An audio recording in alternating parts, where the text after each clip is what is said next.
নাটোরের লালপুরে ঈদগাহে জয় Bangla slogan, BNP Awami লীগের সংঘর্ষ, বিএনপির 2 জন গুলিবিদ্ধ। বিস্তারিত। নাটোরের লালপুরে ঈদের নামাজ শেষে জয় বাংলা স্লোগান দেওয়াকে কেন্দ্র করে আওয়ামী লীগ বিএনপির মধ্যে ধাওয়া পাল্টা ধাওয়া ও গুলিবর্ষণের ঘটনা ঘটেছে। এ সময় বিএনপির 2 কর্মী গুলিবিদ্ধ হয়েছে। আহতদের লালপুর উপজেলা স্বাস্থ্য কেন্দ্রে ভর্তি করা হয়েছে বলে জানা যায়। এই ঘটনায় উভয় পক্ষ অবস্থান নিয়ে রয়েছে বলেও জানান।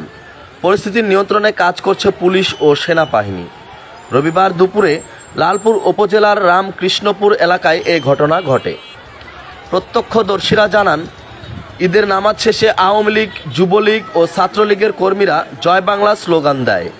এ নিয়ে স্থানীয় বিএনপির নেতাকর্মীরা প্রতিবাদ জানিয়ে পুলিশকে 24 ঘন্টার আলটিমেটাম দেয়।